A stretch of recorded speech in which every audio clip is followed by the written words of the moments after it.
Black Panther: Wakanda Forever is the latest film from Ryan Coogler. It is the, I think, 31st movie in the MCU. I could be wrong, and is obviously a sequel to Black Panther from 2018.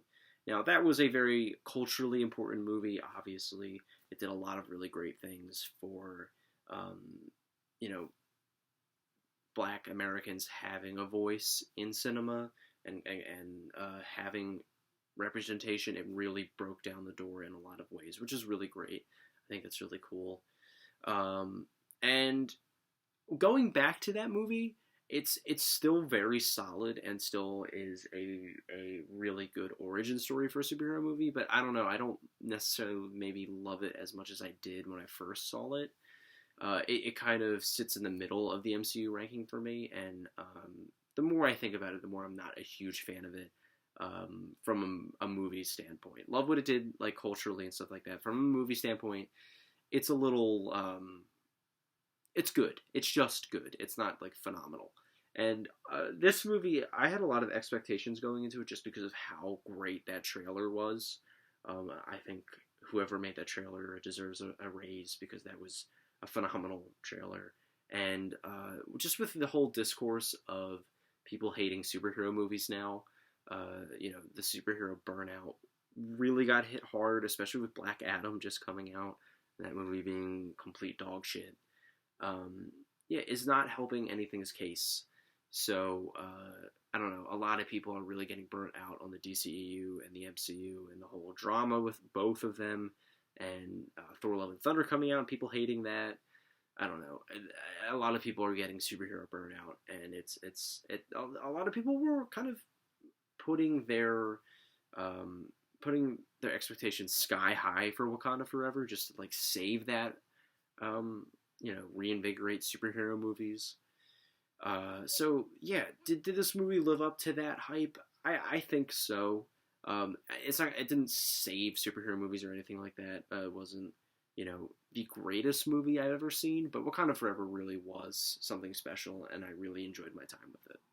From all standpoints, it's significantly better than the first Black Panther. It really improves on every element of that movie, which really sucks just because of, the obvious reason why this movie is the way it is because of Chadwick Boseman's death.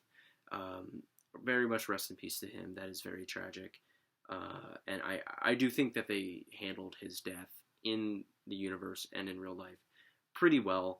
I think that choosing to not ignore it and not write it off or retcon, that is the word, not to retcon his existence was the way to go. I think dealing with it head on was what they really needed to do here.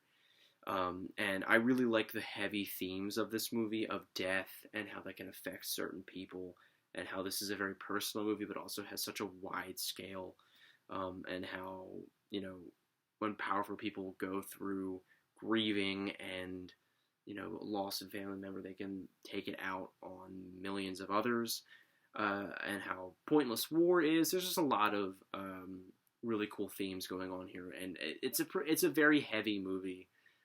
It's not depressing, I'm not gonna say, but it hits pretty hard when you let it sink in. Visually, this movie is leaps and bounds ahead of the first Black Panther. I really like that they let Ryan Coogler take the reins here and really make something that seems more so his personality. I think that Wakanda Forever is just so much more visually interesting than that first movie, and has so many just beautiful shots that I would like to just soak in. A lot of this movie's action really, really is helped by the gorgeous cinematography here. There's a lot of really great set pieces, and they do a lot with tension and a lot with like the setting that they have, and I think that was really cool. I think a lot of thought was put into the action sequences here.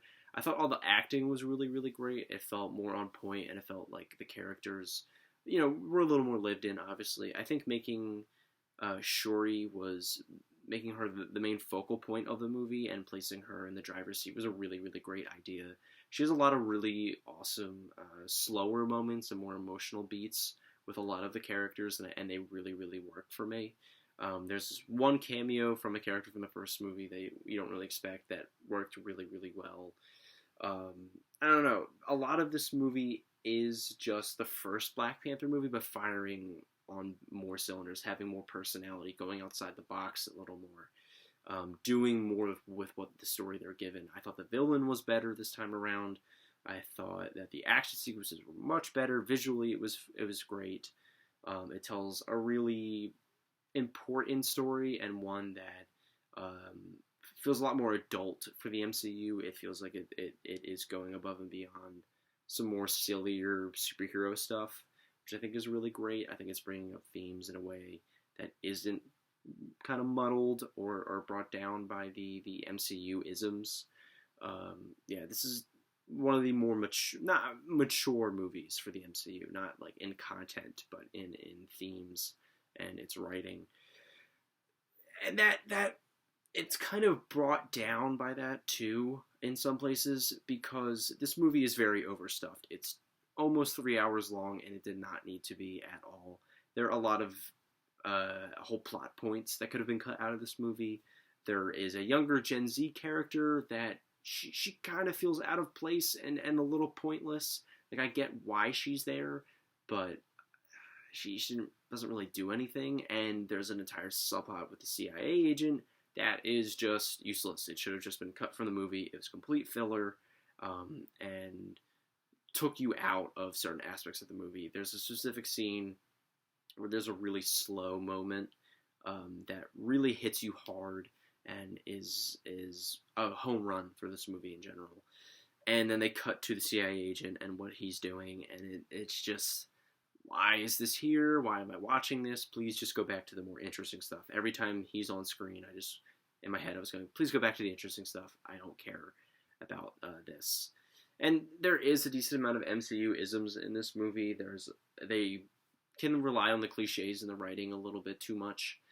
It's not like a overbearing thing like it could be in the first MCU movie, in the first Black Panther movie, but it really can rear its ugly head sometimes. And I know that's just something we kind of have to accept with these movies, but I don't know. I felt like it was extra out of place in Wakanda Forever, just with how different it felt in other sequences. So, yep, that's my very rambly thoughts on the new Black Panther movie. I'm going to give it a very strong B+. It's like on the verge of an A-, but I didn't fully love it just because of the negatives I just mentioned. So yeah, I'm doing this review very, very, very late. I'm very tired. I should be sleeping right now. But I have seen See How They Run and what's the other movie? All Quiet on the Western Front, and I do want to get my thoughts out to you guys on those. I'm going to be seeing probably, most likely, The Banshees of Inisherin on Tuesday, which I'm very excited about. And other than that, I don't have much planned, so I will see you guys later.